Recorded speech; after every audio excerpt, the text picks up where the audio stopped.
Hi, this is the Real Journey podcast, and I'm your host, Matt Cole. In this episode, I sit down with Kevin, a Christian hip-hop artist.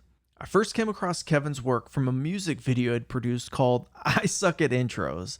And well, here, take a quick listen for yourself. Man, I'm really bad at intros. My name is Kevin Davis. I'm 28 years old.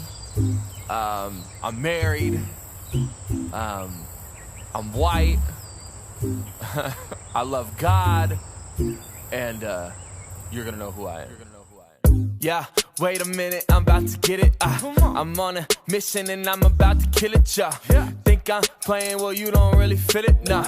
Oh, you don't hear it, well, you about to miss it, yeah. Think I'm playing, well, okay, that's great. I'm 28, guess I'm just blooming late. I've been patiently waiting by my house by the lake. I'm rocking Yeezys, but you know they probably fake. I've been trailed, the kid ill, got six scale. In a world of social media and thumbs ups and likes, it's now challenging to be comfortable with one's own self, but Kevin knocked it out of the park.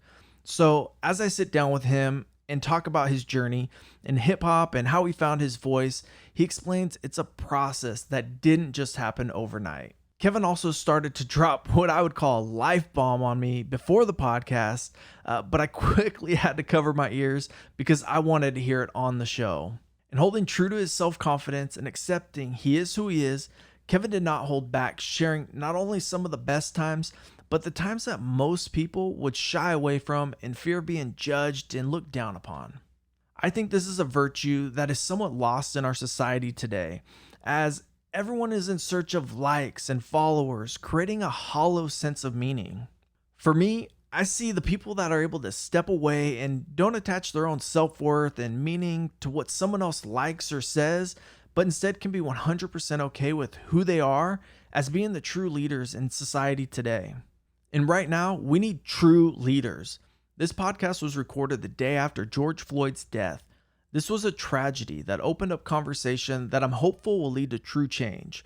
We went into discussion about this on the show, but a lot has happened from when the show was recorded until today. I don't claim to have all the answers, but I will say this: united we stand, divided we fall. And if the people who are fed up about the overarching government keeping businesses closed during COVID came together with the people who are tired of government using excessive force and killing people, along with locking people up for injustice, we'd have a true movement for change, directed at removing the special interest out of politics, putting the power back in the hands of the people. I believe this would create a new renaissance of freedom. But one can only hope, and it starts with ourselves living the change we want to see. Kevin, I thank you for showing people it's okay to be comfortable with themselves and for being a true leader for our youth. Thank you for sharing your story, and without further ado, please enjoy the Real Journey podcast. Humbleness on a roll, feelings got me super juices going out of control. So fast I might trip, my God, he got a tight grip. So when I stumble and slip or take a shot and I miss, he got my back, ain't no risk, ain't no fear cause I'm his kid. He loved me so much that he sent his son to die so I live. Hey yo, that's crazy for real, I hope you know that the deal. Others hate but God is love, ain't nothing else. Welcome to the Real Journey podcast. Thanks, sir. Man, I really appreciate you coming, and I'm really excited to hear your story, especially since you gave me that little teaser. Yeah, right before it's a big one. It's crazy. Right before we started, and I had to stop you because I'm like, I need to hear this live on the podcast. Yeah, for sure. But I was checking out some of your stuff, dude, and you're doing a couple different things that I'm seeing that's like super unique and authentic and real, and I just think it's super cool when people aren't afraid to be themselves and are willing to put in the work and do it. And the one that I really like, and it just makes me laugh every time, your YouTube video where you say, I don't have an intro. Is that the name of it? I suck at intros. I suck at intros. And so I'm an artist. I'm a Christian hip hop artist. Okay. I am working on an album. It's called Completely Kevin, and it's all about identity. And these last 2 years, prior to these 2 years, I was really struggling with my identity. Okay. Just, either trying to fit in different places because I felt like I needed to, or trying to, manipulate my story or whatnot. But Like I'm really confident in who I am. Okay. And all of these songs, they have titles that brought up an emotion, a feeling, a certain event of that song, and literally it's my intro song to the album. And I tried to do an intro probably for 2 hours. Okay. I tried to write it, tried to be authentic and just go off the top, and I really just sucked at it. And so I basically, the one that stuck, and I swear there was like 100 cells just of that, was I'm 28, I'm married, I'm white, I love God, and then that's it. And it's basically just talking about I'm a fat white guy, which I am, and I'm just completely confident with being completely me. And it came across that way in the video, and I was like, dude, and it was really, really good. Not just that it was like Thank you. authentic, but it was really good. And I think those sorts of things, because like exactly what you just said is like trying to find yourself. Like everybody goes through that. I go through that. And to see somebody that is authentic, it's almost like there's a magnetism about that, right? It's like, oh man, I want to, because you either want to be like that or you respect it. And, and so what was it like? Like, what do you mean by trying to find your authenticity? Like, so, you know, I'm a big part of my church, and with that, you know, I believe I have a lot of giftings, and I try to dive into all of those, but with putting yourself out there comes insecurities, comes negative responses, you know, interpretations from other people, and you get a lot of those, and it's kind of like, okay, well, that stung a little bit. You kind of go down the rabbit hole and you read the comments or whatever, and it's like, okay. Or you hear somebody say, oh, well, so-and-so's better or whatnot, and you kind of just get a little doubt in your mind, and I've kind of dealt with that, you know, throughout my life of, you know, am I good enough for this? You know, I was kind of good at baseball, but then I'm not a Major League Baseball player, or I'm, you know, I try to be a singer, I'm not the best, or things like that, or I've tried at relationships and I failed, and friendships, and I've been, you know, fired from a job before, and it's all these things that kind of make you feel like, okay, well, are you really good at anything? And with that, you know, kind of instilled something in me where it's like, man, I don't really know what I don't know what I want to do. I don't know who I am. And it's like, okay, so you start to do a little soul searching or whatever. You go on a road trip without. Yep. And it got to a point where I was just like, I have to be okay with me. No, I'm not the weight I was, you know, 10 years ago. I'm not at the job I was that I thought was going to be my life, or my passions have changed. Yeah. And, you know, maybe I had my midlife crisis at 24 or whatever, you know, but it's like, I just tried to be okay with who I am. And while doing that, I found happiness, and I found not contentment, but just acceptance of like, you know, I'm a firm believer that God created me the way I'm supposed to be. Yep. All my faults, all the things that I feel I'm really proud of. Yep. And the sooner I got to the point where I'm like, dude, it's just me. Like you, and it's not like a cocky thing, like, yo, you can take it or leave it, but it also comes with a little bit of that. Like, I just am who I am, and I have to be okay with that. And then when I am okay with it, I succeed.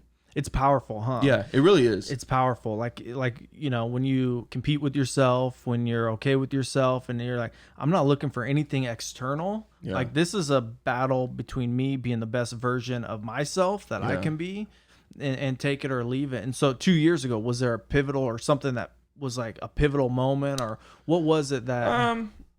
No, I was just finishing my first year of marriage, and we had just started trying to conceive, and we were having a lot of problems, and stress. Yeah, and it's just expectations. I don't always want to go back to this, but when you're in the church, people put like, oh, when are you getting married? Oh, now you're married? When's the kids coming? And it's like, okay, well, slow up. Like, it's a process. Can we just practice for a little bit? You know, I like practicing. I'll just practice more, you know, but, you know, there was all these milestones that you feel like you're supposed to hit at a certain age. Yeah. And it was just, I was tired of feeling like I didn't love myself. Not that because I've always been okay with who I am, but not fully. Okay. So it was just like, I felt something where it's like, you know what, if I'm really going to do this thing, if I'm really going to jump into all these endeavors, and I have to be confident in who I am, because if I don't exude confidence and okay with who I am, then it's not going to be well received by the people that I'm trying to push something to. Yep. Yeah. I would agree with that 100%. I mean, confidence. Do you do any personal development? Confidence and certainty. Like, so Tony, have you ever heard of Tony Robbins? I haven't. So Tony Robbins, he's personal development business guy.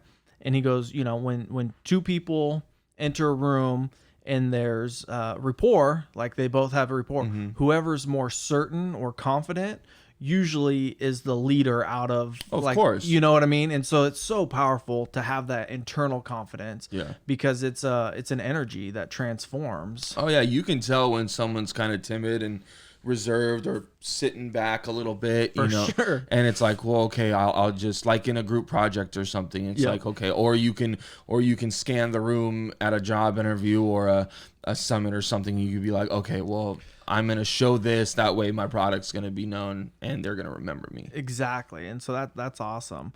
And so I'm super intrigued. You gave me a teaser before we started here. So let's back up. So where did you, Napa? Did you born and raised in Napa? Grew up in Napa, born in Vallejo, lived there for a little bit, but then grew up in Napa, went to Napa High. Okay.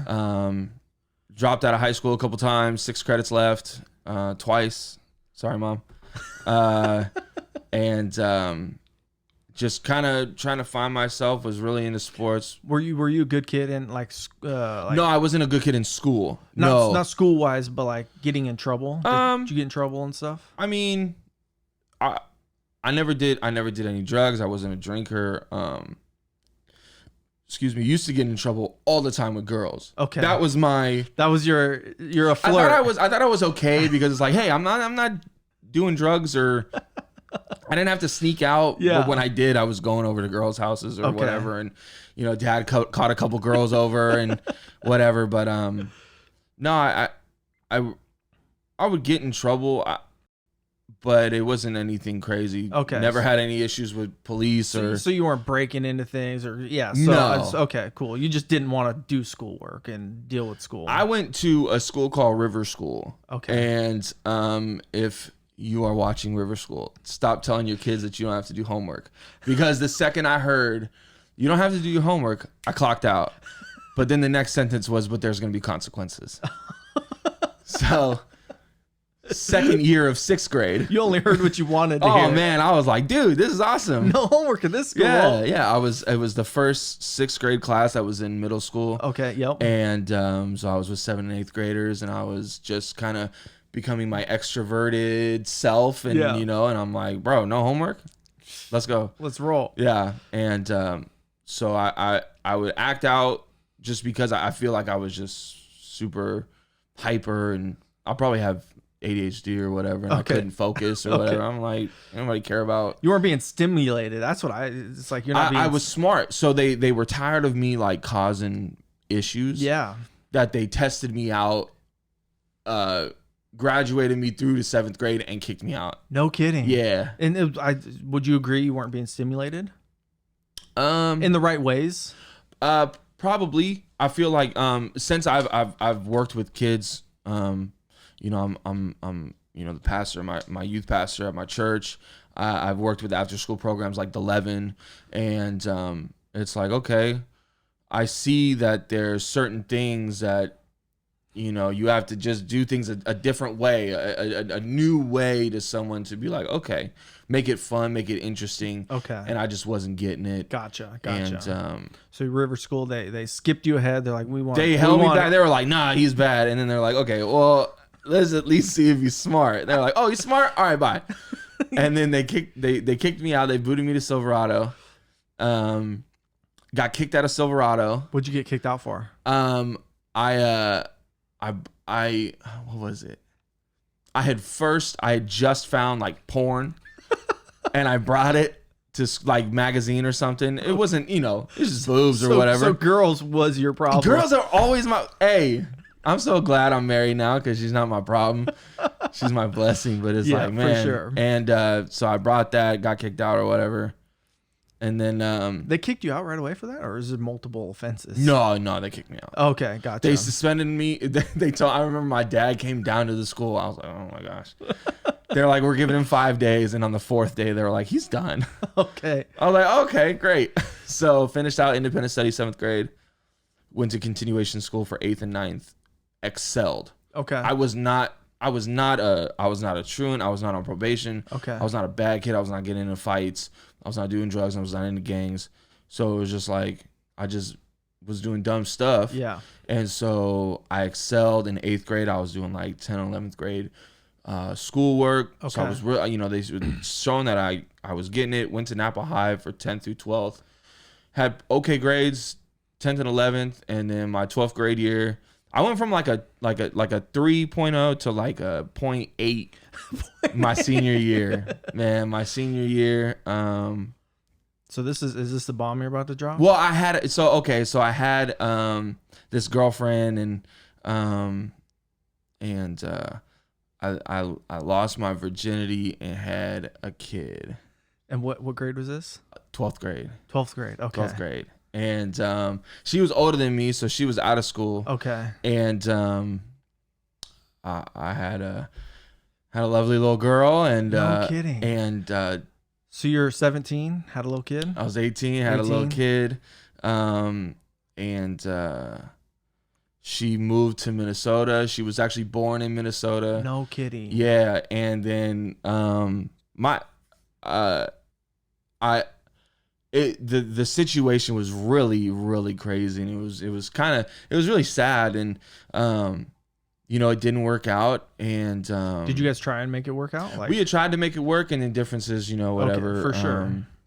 It's kind of hard when someone's pregnant halfway across the country. Oh, so she left before? She left while she was pregnant. Oh, okay. Her parents do that, or was that something? She came from a split family, so she went back to live with her mom. Okay.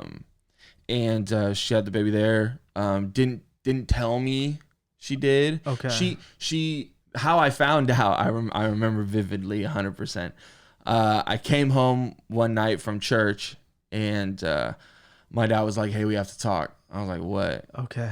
Her parents told my parents, and my parents told me. Shut up. Yeah. Oh my goodness. So this is before like you knew she was pregnant. Didn't know. So you're in high, you come home from high school. I'm like, hey, just got done with this. I'm gonna go out to eat with the friends, and my dad was like, no, you're not. Kevin, we need to have a talk. Yeah. Mom's in the kitchen you're going, uh-oh, something's not right. I was like, what? Okay. No, I was like, well, and he was like, no, you gotta tell your friends to leave. I was like, all right, y'all, I'll meet you in a minute.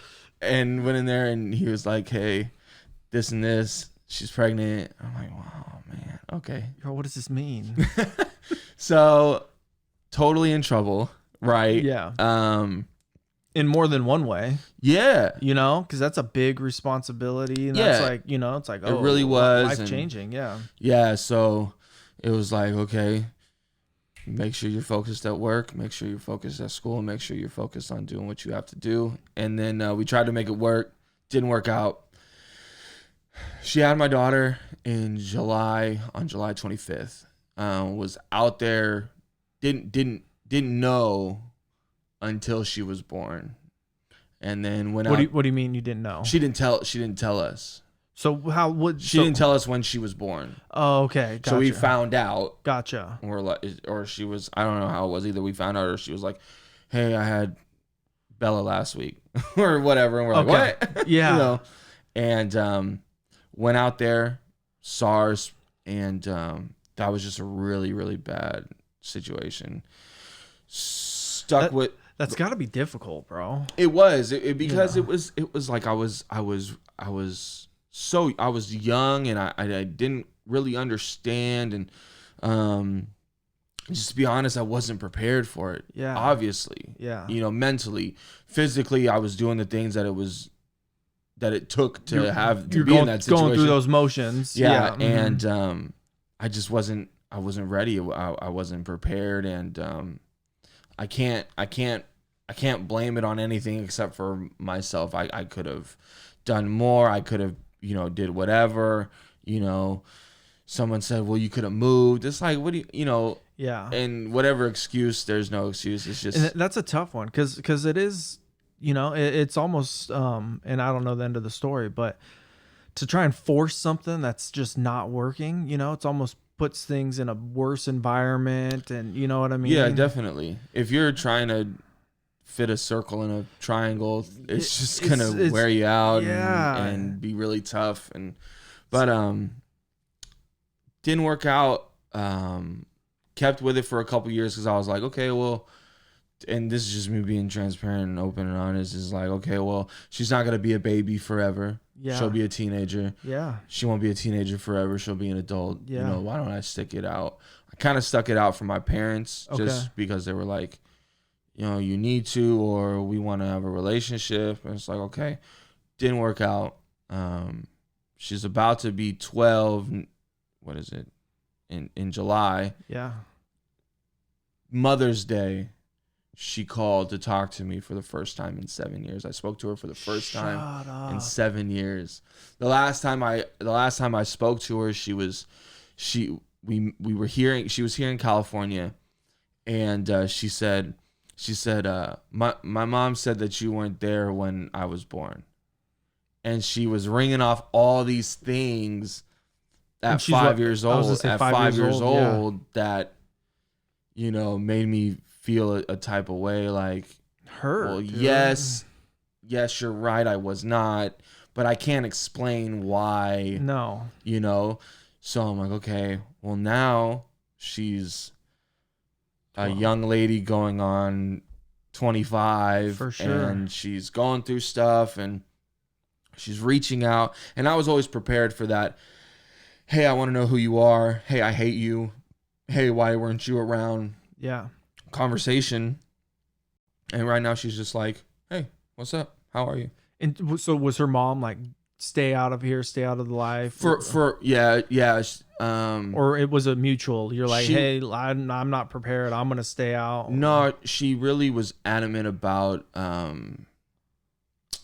me signing off on the birth certificate, like not like signing away my rights. Okay. So her husband could adopt my daughter, which he's a great guy. He loves my daughter, her sisters, and her mother amazingly. It's probably the best thing in that situation. Oh yeah, totally. With your mental capacity, being young, and Yeah, my daughter was going through a lot of issues. She was getting bullied because she didn't have the same last name. They were in a small town. They all knew that she didn't they were all different. She didn't have his name. She had her mother's maiden name. Gotcha. So it's like, okay, so it's not even is it not your father's name? Is it not your dad's name? Is it not your mom's name? Like so she was going through some stuff, and that sucks. So her mom was like, hey, can you do this so we can fix this depression and this issues? And I'm like, well, okay, fine. So what age was that? What age was she at that? 7. Okay. 7, 8. 7 or 8. Gotcha. And so signed away my rights.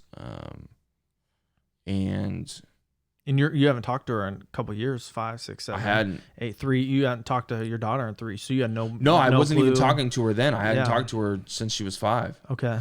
And now she calls you out of the blue. She called me out of the blue, and I'm like, "What's up?" And she's like, and I'm talking to her just like I regularly do, and she's like, you sound weird. Like she was like, you talk weird. I was like, what are you talking about? She was like, well, you don't talk like parents talk. I'm like, well, I mean, I'm just being me, like, and she's like, no, I like it. It's cool. Yeah. And she's going through a lot of stuff right now. So I'm just trying to be somebody that she feels confident to just talk to, and also build that relationship. I feel like I've been given a second chance to start it now on a good term, instead of, having to climb up from her beating me down with all these, hey, you weren't here, I hate you, blah, blah, blah, whatever. And again, goes back to that being authentic, calling her, and are you open with her? Like, hey, this is what happened. Like, this is the situation. No, I haven't talked to her about anything like that. It's just been pleasantries. Like, hey, how you doing? She's asking me questions about my wife, and she's talking to my wife, and she's just like, hey, what are you doing? Like, what do you do? FaceTiming or just over the phone? Just on the phone for right now. Okay. Got to build those. It's only been 7 days. You said it since Mother's Day, so like Mother's Day, 2 weeks, 3 weeks. Yeah. So it's like we're just taking it real slow. That's a significant day for her to call you on Mother's Day. Well, she called my mother. Okay. Talked to her, Gotcha. and then was So did your dad and your mom stay in contact with her? They did periodically. Okay. There was the last couple years that was the first time she had called in a couple years. Gotcha. And it was just kind of tough. My ex, she's great. She all right. Yeah, for she sure. made things kind of difficult. Yeah. And so, I can imagine how much older was she? Almost 2 years. So you both still super young. Yeah. Super young to be having kids. I mean, that's so young. Yeah. So young. So, it was just a lot, and I'm hopeful that this is the time to kind of just. Well, everything's happening for you in life. You know what I mean? Oh, yeah. Like you said, like God has a path for you, and maybe we don't know always what it's gonna be. Yeah. When it's right in front of us, but it's real easy, in the future when you look back and you're like, man, I was able to relate with those kids because I went through that, and now I'm able to connect with people and share a story or my journey, which may help them take different paths or different. So yeah, and that's my goal. I just try to be open and honest with my students, with any kid that I come in contact with. Being an artist, I'm really just performing at youth groups. Yeah, and I just try to be somebody who can say, hey, there's a God who loves you, and no matter what you're going through right now, there's somebody out there that can help you. And I've been where you've been. Man, my pastor has kicked me out of church so many times. I probably got kicked out of youth group twice. Got kicked out of the church. Got kicked out the worship team. What are you getting kicked out for? All right. Let me see if I remember. What are you getting kicked out of church? So the first time I got kicked out of church, I was dating this girl in the church, and then I was I felt like, as I think about it, I felt like, I was like real romantic. Like I like wrote notes to girls, but they were like dirty notes, and I was like, yeah, I'm gonna get this.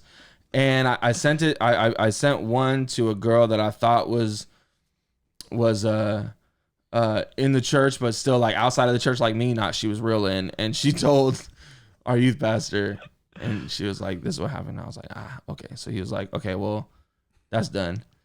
And then I got 18, and I had my kid, and he was like, "Bro, I can't have you be 18, an adult, and be here and doing all this stuff. You're on leadership." I was always on leadership. Okay. And then I was messing up. So he'd be like, all right, okay. you need to back off. You're not the example we want for these kids right now at this time. Well, yeah. Yeah. Mm-hmm. Yeah. But it wasn't like a lot of the time it was just like, hey, you need to take a break. You need to work on it. We need to do some stuff to get you where you need to be. Yeah.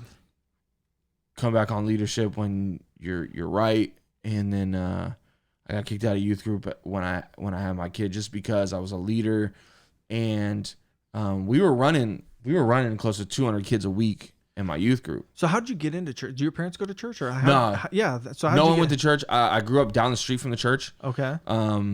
Foothill on Laurel and Foothill. Yep. And I lived right up the street, and I went when I was 12, and I just went on a youth night in the summer. Just by yourself, or a friend I knew invite some you? friends that were there that were Okay. going there. It was like a Fear Factor night. Okay. Yep. I ate live goldfish. That my first night. I was like, this is where I need to be. Yep. And I just kept going, and then I was like, oh, there's cute girls here. There's new people I can meet. This is cool. But then I really started to get involved and get an understanding of why they were there, and I wanted what they had, and Yeah. So that's when I started going to church. Was 12. Started really developing a relationship with God when I was probably like 14, 15. Okay. And then lived life and had all my mistakes and everything like that. But now, I'm back. My youth pastor became a lead pastor out in Vallejo. Okay. Went with him to Vallejo. I'm now on the worship team. I'm running the youth program there. Okay. So it's like the one kid that was giving him headaches in youth is now his is right-hand man. is now running it. So Good deal. Yeah. And so when did you get into rap and performing and art and that I sort was of I was always on the worship team. I started being I was a drummer when I was probably 13, 14. Okay. Were you any good? I was not good. I was trash. Okay. I'm a whole lot better now. Okay. But then I started playing on the worship team for the youth group. And then my sister's 10 years older than me, and we shared a room for a while. Okay. When she was a teenager, so she was bringing all this 90s, hip hop and different kind of music, R&B, and I was listening to it, and I just fell in love. And being a drummer, I was always tapping, a desk or my foot or something, and I really developed a love and an interest for music. Okay. And then I wrote my first song when I was 16 for a comedy skit. Okay. So it was like a funny thing, and I remixed like a Mac Dre song. Okay. And that was real, comedic. And Do you still have those lyrics? I probably do somewhere on a notebook. That's I crazy. probably do. Everything's on my phone now. My phone is like jammed with songs. And then when I went to Vallejo in 2011, 2012, there was a group of guys there that were rappers. Okay. And so I was like, oh, well, I could do this. Let's hang out. And I started writing. And then So how old were you then? 2012. Yeah. What's that? 8 years ago. Yeah. So how old are you now? 30. So I was 22. 22. Okay. 22.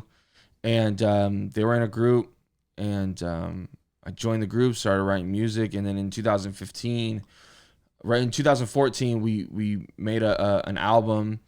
It got picked up at a couple places, and then there was a record label down in Southern California, who reached out to me, and we ended up signing a record deal in 2015. No kidding. And I'm working on my third project with them right now, and it's awesome. Now with the record industry changing, right? Because or did it already change? When did like iTunes and that sort of stuff? I mean, that was already going. I think. So how do artists make money nowadays? So it's all about streams, downloads, but really is tours and shows and selling merchandise. And merch. Okay. CDs. CDs are so cool because anybody can pick up a CD. Yeah. But it's really like tours, shows. Do people still sell CDs? I do. I still sell CDs. Shut up. I don't even think I have a CD player in my truck and car. Do you have a CD player in your car? I have a 2015, so I still got one. It's a one CD player. I remember when there was like 6 CD changers. Yeah, it was like that's when you know you're balling. You have to pick it out and then shove them in there. Yeah. You got. I got the 10 disc CD changer. I remember always asking on Christmas for like a new stereo for my house. Oh and my! Now I have just. That's crazy. It's crazy how technology changed so dramatically like from when I was a kid. I mean, were you in the Walkman days? Did you have a Walkman? I had a Walkman, and then a Discman, and then I remember the big brick white iPod, the first iPod where if like you dropped it, it would dent the floor and it would never, and you could throw, I don't know, a couple albums on there, and then MP3 or MP3s, where you could have hundreds of songs. And then that was an introduction to the iPhone. I remember when they still had, it was like the iPad, or not the iPad, but the iPod, yeah. And then they came out with the phone, right? And then it was like, I remember like a year or so later, it was like the iPod was no more because the phone was just, it was the shuffle. Then you had the iPod Touch where you could go on the internet and do all those things just from your iPod through Wi-Fi. Yeah. And that was awesome. That's crazy, dude. And I wish I still had an iPod just to see what I was listening to. Okay. Back in 2008, 2009, whatever. That's crazy. So so you're still selling CDs though? I still sell CDs. CDs are cool because for me, it's it's right in front of you. Yeah. I don't have to bank on you going, clicking, and I do a lot of shows for teenagers, youth groups. So so they'll go to like a youth event with $20 in their pocket, and it's like, okay, well, I have a CD for $10. Oh yeah, I wanna get that. I want to be able to hear it. Okay. I don't have to worry about them going home if they don't have a phone. Oh, back in the day, you know, you'd have to be like, okay, mom, can I go on iTunes and download this and buy it? Or, you know, they're not set up, you know, through that way, and they could just have it. It's right there. Plus, if you have a product in your hand and you put it in their hand and it's wrapped up and it's got the barcode on it and they see the pictures, you're 90% like, there. Yeah. Yeah. It's like you want this, right? Yeah. And, you know, so those are great. Bump those out $10 a piece. Okay. You know, you make your money back really quick. And do you have merch now? I have some merch. Yeah, I got t-shirts. If you guys need a Kevin Davis t-shirt, I got you. Just hit me up. Is that hat yours? The hat is not mine. Okay. I wish it was. Okay. I wish it was. It's a great hat.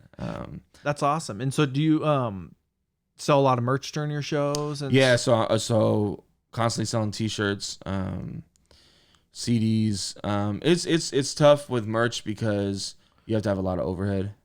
You know, like you have to buy all the t-shirts and you have to bring them with you. And yeah, that's true. If you're going on shows, because I was thinking like, because there's so much like print on demand and stuff, but if you're on shows, you have to. If you do that, you got to pay for like the template, and the template could be really expensive. Okay. That you have to keep online, and a lot of people are taking cuts, and you know, you have the distributor, you have the website, you have.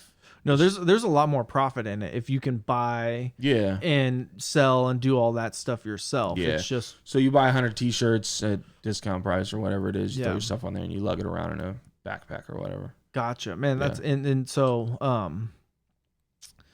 I love that you can do that sort of stuff now, right? Like you're following your passion and you're like, man, all right, I'm gonna sell these CDs. Which you're pumping out a good message. It sounds badass. Yeah. And then you're also like, here's my shirts, you know, let me sell some merchandise. And so it's you know, you get a little bit of money coming in to help support your passion, build things. Yeah.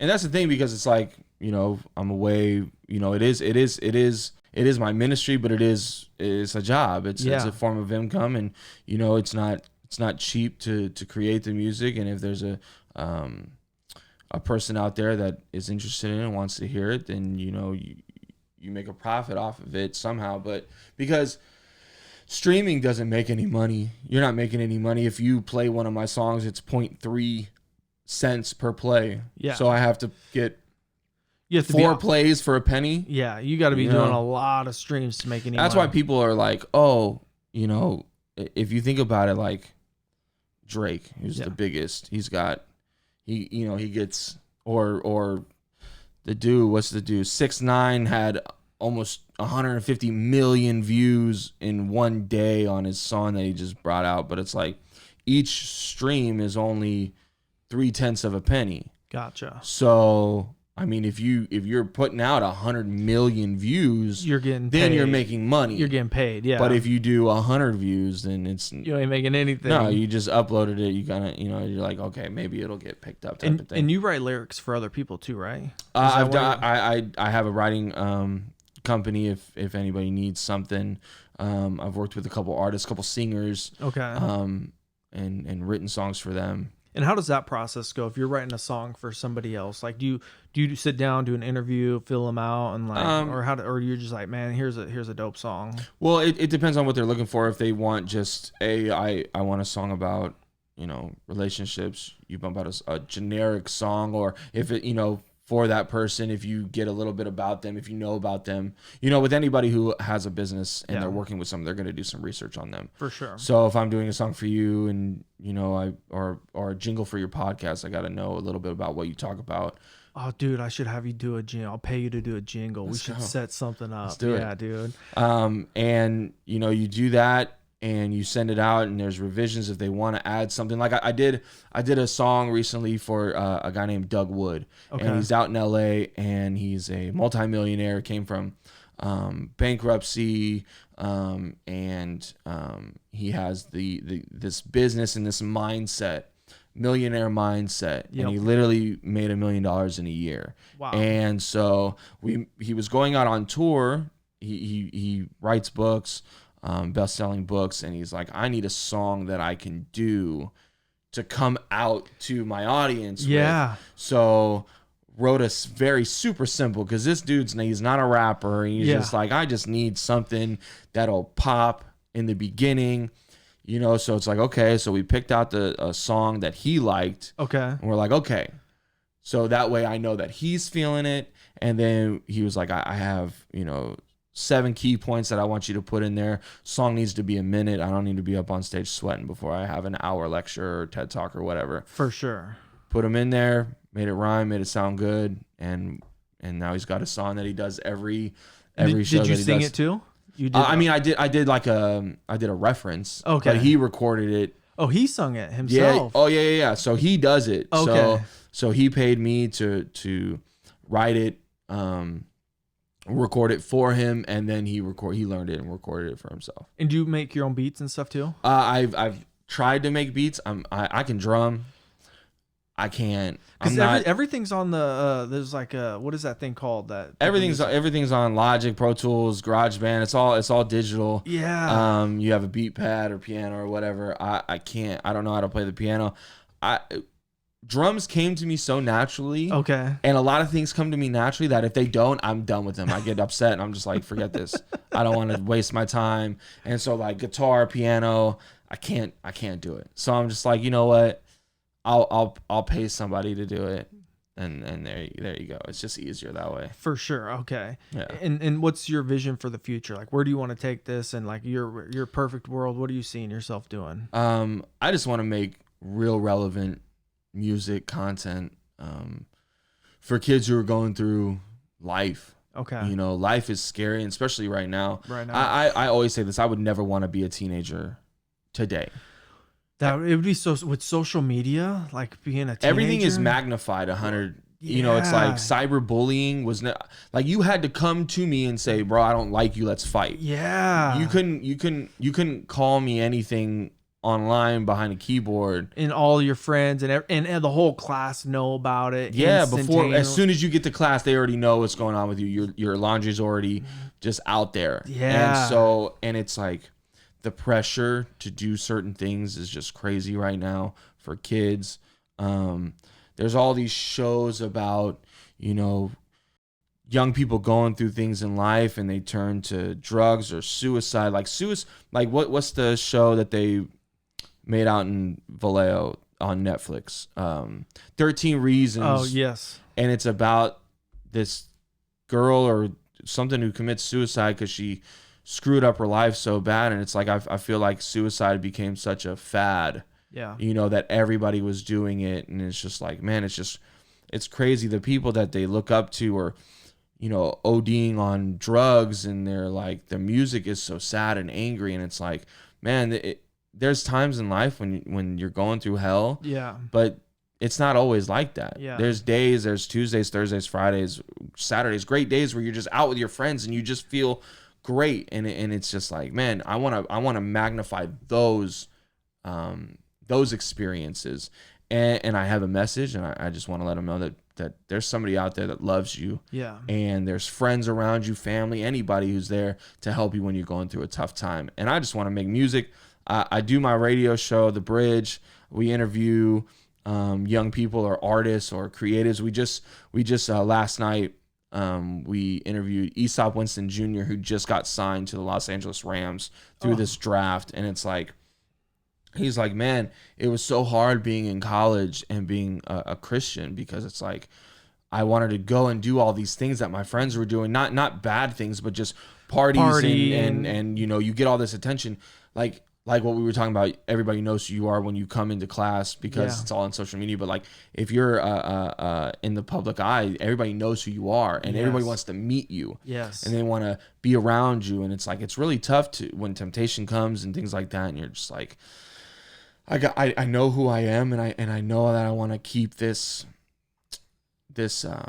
certain type of you want to stay strong, like internally, just like with your own beliefs. You're like, I believe something, and it's hard when you have outside sources or outside pressures trying to push you in a different Yeah. way. Do you think there's a like a consciousness shift going on in society right now, or a change for good, or what? I don't know. It's crazy. I mean, George Floyd just happened, and it's like, what's your take on that? I try not to give my opinion because I'm not well versed. Yeah. I don't really do a lot of research. I don't watch the news because it's just so depressing. I'm the type of person that internalizes things. Okay. And my moods can be switched by something that's happening. Yeah. So I try not to, but when it's plastered all over social media, it's just like, okay, well, I have to watch. And it's just so sad that there's a situation like that. Yeah. Regardless of what he did, what the cop did, what the person off camera did, or did, whatever. And it's just like, I was taught, my wife, she's black. My family is now black. My friends growing up, being in Vallejo, yeah. I have a lot of black friends, a lot of friends who have, different ethnicities and things like that. So it's like, they all kind of look at me. I'm usually like, in my circles, I'm kind of like the one white guy, and they're like, hey, Kev, from Napa, they always say pinky up. They think I'm bougie. It's like, bro, nah. I had reduced lunch. I didn't have free lunch, but I had reduced lunch. Yeah. But it's like, they're like, what do you think? And it's like, man, it's just sad. It's real sad. That somebody has to die. Cops are not trained to shoot somebody in the leg. No. They're trained to take care of the situation. Yeah. They have guns. I think the police department hires people who come out of the military. They're usually young white men who have been deployed. They're a little aggressive. They're a little messed up from what they had to endure over there. And you put them in a situation where there's a possible threat to their lives, and not necessarily because of what they did, but because of what other people have done. Yeah. So now all cops are now grouped together. All white cops are grouped together. So as a white cop, I have to now worry about what some other white cop did in a different state, so, and I always say there's three sides to every story: mine, yours, and the truth. For sure. So there's somewhere in the middle that happened. Yeah. I don't think people have to die. I don't think people have to die either. And I would hope that this would be an eye opener for just the, and I'm a white male that, I don't have, I don't go through what people go through, but I look back and look at, like, I just read a book and it was talking about like the Holocaust, right? And I'm like, man, the Holocaust, there's people that are still alive that went through that. But we then have one at my church. He literally has a tattoo of his number. But then I go, that was not that long ago. And people are people. And there was people in that took prisoners and they tortured them and they did tests on them. But then I also think, like, in this situation right here with this black guy, and, like slavery and like racism and segregation, like that was not that long ago. 60s. I never grew up with it. So Right. it was like, it's kind of like, well, what do you mean like that? But and when you look at that history, right. Yeah. And it's like, that was even not that long ago. So well, I saw this timetable, and I don't know the years, but I think slavery started in the 1600s. It was abolished in 18 something. Lincoln. Right? Mm-hmm. So that's 400 years of slavery, Mm-hmm. right? Then there was segregation until like the 50s, 60s, right? Mm-hmm. That's another 100 years, right? It's been 60 years, so I guess the 60s. It's been about 60 years that African Americans have had to be free, and work to what white Americans have had 400 plus years to establish their dominance, their place in society, and things like that. And And then they wonder, people say, we need more blacks in, owning production companies. And it's like, well, it's really hard to do that. There's Tyler Perry. Yeah. And he's doing great. But then who's the guy that made the Get Out film? I don't know. He does the Key and Peele. He does this comedy show. Yeah. And it's like he owns his production company and he hires only African Americans. Yeah. Because it's like, man, I need to put more. So you're saying we're saying we need more African Americans in Hollywood. We need more African American business owners. We need more African American banks. We need more all of these things that would establish, things for the black community. But then they get backlash for only hiring African Americans or only making, African American movies or things like that. And well, I think it's like, I don't know, for older generations, I think for me, it's like, why isn't it the best actor gets picked? You know what I mean? Why isn't it the best? And then overall, like, I think the system is messed up. Like, I think the people that are in jail for drugs, weed in particular, 3-time, now it's legal. And so, so I look at this situation and I was talking to my wife and she goes, man, this is, we're talking about it. We're like, man, this is crazy what's going on right now. Yeah. And she brought up a really good point. She goes, do you think that officer, because he got arrested today, as the day we were doing the podcast, seen that, yeah. She goes, do you think he would have been arrested if they didn't riot and didn't? And I had to take a second and go, I don't know. Maybe not today. Because he had 17 other, charges, not charges, but people, saying that he was. So it's like, probably not. Yeah. But I think there's a change that needs to happen throughout, not just. It's like, why are we arresting our own citizens for weed or drugs in general that aren't harming other people? Yeah. Like, that to me is like, and then we have, the elites that own these prison systems and they get in and they make the laws that it's a profiteering. It is. Everything makes money. And if you think about it, in a financial sense, if you're on death row, as a taxpayer, I'm paying for you to live on death row. Mm-hmm. You have better dental than me. Yep. You have 3 hots and a cot. Maybe there's a day where I don't have three meals. Yeah. So I'm paying for you to be there, and people are saying, "Oh, it costs so much money for them to be incarcerated." Well, it does. So you have legalized marijuana, and you have people on 3-strike offenses for marijuana. Yes. And it's like, okay. And like I said, there's 3 sides to every story, and I wish there was more civil arrests to everybody. Yeah. But when you have 2 things side by side, I saw this today. There was a white guy who killed those people in the church a couple years back. Like 9 or 11 people. He killed 11 people, and it says was turned himself in. Okay. And then for murdering numerous people, George Floyd is allegedly being detained for alleged forgery. Yeah, alleged. And he died. Yeah. So if you're an aggressive police officer and you are upset with him and he's being resistant, why not just slam him, cuff him, throw him in the car and be throw him in the car? Be done with it. You can slam him. Yeah. And I was talking with a couple black coworkers yesterday, and it's like, man, just you can, if you know you're being videotaped, mm-hmm. and you're sitting there with your and he's saying, I can't breathe. You could see he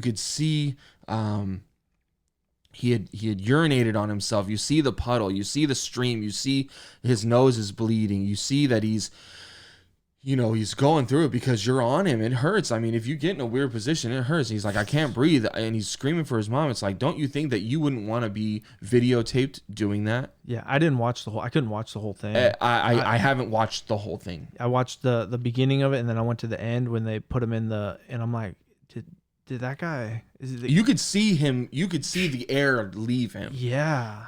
And it's like, okay. So if you want to be aggressive with somebody, yeah, in that position, why not just slam him or hit him and knock him out, be done with it, Yeah. or whatever, you know?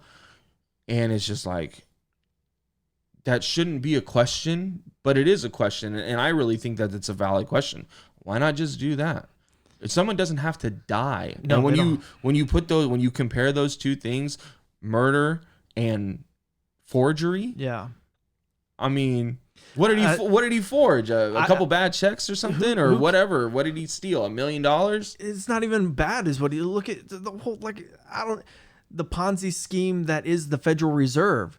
You know what I mean? And here's this guy, you know, and so to me, I would hope that there's like I asked you, you know, do you think there's a consciousness? I would hope that, because I think people on all sides and all parties, like, internally know that there needs to be a change and a dramatic change in society and consciousness, the way things are, but we need to come together. Yeah. And so it's like, what is going to be that one thing that brings everybody together? And something like this could bring everybody together if we all got behind the right cause, right? And it's like, and it starts here. It starts in the heart, for sure. If I saw this thing today by Jane Elliott, and she was in a room full of white people. I think they were college students. I think she was doing a college lecture, and it was just white people. And she said, stand up if you feel like you want to be treated. And this was old video, so I don't know when it was, 90s, 80s, 70s, whatever. Stand up if you want to be treated like the African American in America. No one stand up. And she said, did you hear me? Yeah. Stand up if you would like to be treated like this. Yeah. No one stood up. She said, that shows me that you know what's happening. Yeah. You know it's wrong, and you know you don't want it for you. Yeah. I think if there's enough dialogue and coming together and understanding what's going on and coming up with solutions, I think it'll be a big step. But it starts in the heart. Yeah. If you feel like it's okay for anybody to die for, I don't know. Lethal injection, I get, put to death. I don't agree with, I don't think anybody deserves to die. I don't think, you deserve to be murdered by somebody, and I don't think that person deserves to be murdered. But it's like, man, I just don't think anybody should die. Yeah. And it starts in communities. Communities need to come together, because there's a huge separation. And being in the city of Vallejo and now living out in Sacramento, it's like, I can see it. I can see the difference. Being in a interracial, relationship, I can see the looks. She sees the looks. My wife sees the looks. Okay. I really wasn't hip to it for a long time, but it's like, it's different. I now have to, with what's going on, I now have to defend myself for not being racist till somebody understands that I'm not racist. But then they'll be like, oh, well, he has a black wife or he has black friends. It's like, no, isn't it my character? Yeah. So it's like, it's tough for me as the normal white dude. Yes. Who now has to defend himself just for being white. And I can only understand what it's like to have to defend yourself for just being black. And that's the trip. And like you said, it starts in your heart, and then it starts, and also with putting yourself truly in the other person's shoes, because like my wife crystallizing it, she goes, do you think that cop would have been arrested today if there wasn't the rioting, not just the protests, even if it was like, even if they there tore was that target up. Yeah. No, but so I'm not just saying, like, even if it was just protest, would it have happened if it was just protests? And I was like, honestly, probably not. Yeah. Like, probably not. It's Friday. They would have taken the weekend to get more information or something. And it's just like, and then it's like, okay, well, what if that was, for us, what if it was one of our family members and that happened? Wouldn't you want justice? Wouldn't you want, know? And so, but like you said, as a white male, I don't go through that, and, I'm not racist at all. And it's, but I always feel like, okay, well, I gotta, like you said, you're like, I gotta justify it because my wife's black, and okay, so, but it's not that. It's like, I don't need to justify. I'm just not. Yeah.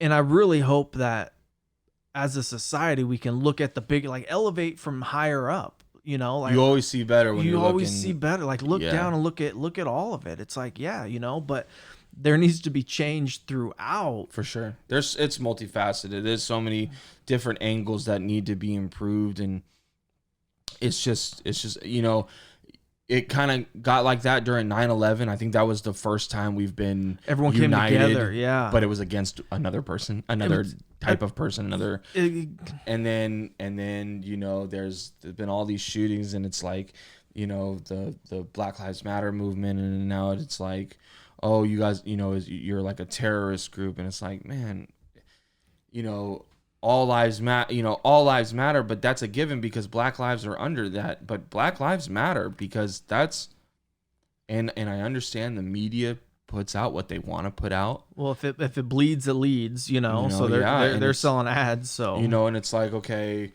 you know, I mean, man, 2020 has been trash. 2020 bro. was like, yo, this is my year. I'm gonna travel. No, you're not. Did you think 2020 was gonna be like the year? Look, I've been making an album called Completely Kevin. I was going to be me. I was going to do the shows. I was going to try to dance.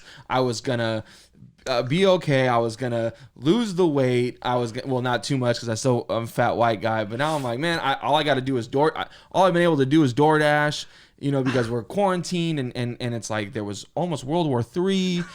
Like, Australia was on fire. 2020 was like, I was like, 2020 is the year, man. It's Yeah. gonna be the year, but it might be the year that It still can. But also your dreams and your goals, they don't have a deadline. No, they Just don't. because 2019 turned into 2020 doesn't mean that your time ran out. They would never change. It just Yeah. was like 19 just rolled in, and yeah, dude. Yeah, so there's still, I mean, and things are opening up. We went to restaurants this weekend. Where'd you go? We went to a couple places. We were kind of bad on our budget. We went to Moe's Hot Dogs in Napa. Okay. That was cool. I was looking for Saks, but it wasn't that.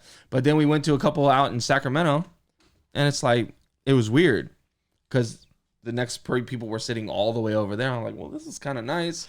But then I couldn't hear anybody's conversation, so I was like, what the heck? What's going now on? I have to talk, you know, and we can do this anyways. I'm trying to hear what's going on with everybody else, you know, and it's just all new. So that just means everything's opening up. Yeah. Your 2020 is going to get back to where it was supposed to be, and now you have the time to do it. Yeah, and I think 2020, you know, could be a blessing in disguise, right? Oh, for sure.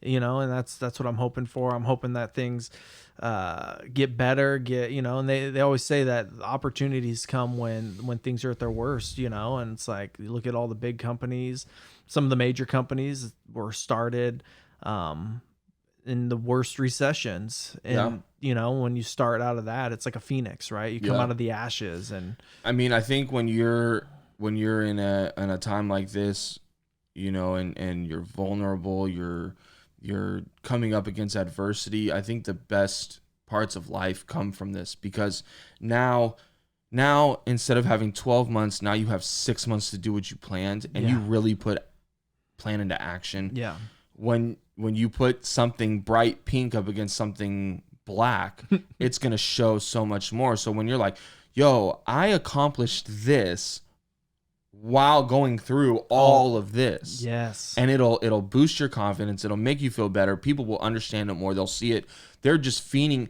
As creatives right now, this is the perfect time to be a creative. goodness, yeah. Because you literally have nothing to do but sit and bump out product, and people are just sitting at home watching it. yeah. So if you're creative, do something. Yeah, You know. I would agree. That's you know, the real journey.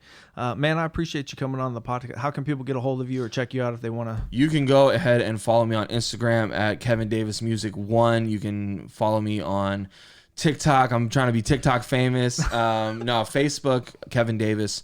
I'm on iTunes, YouTube, Google Play, MySpace, everything. I'm on it all. He's on it all. I'll put links down below. For sure. Kevin, thanks for joining me and sharing Matt, your thank you story. so much for having me on. Thank you. It's amazing.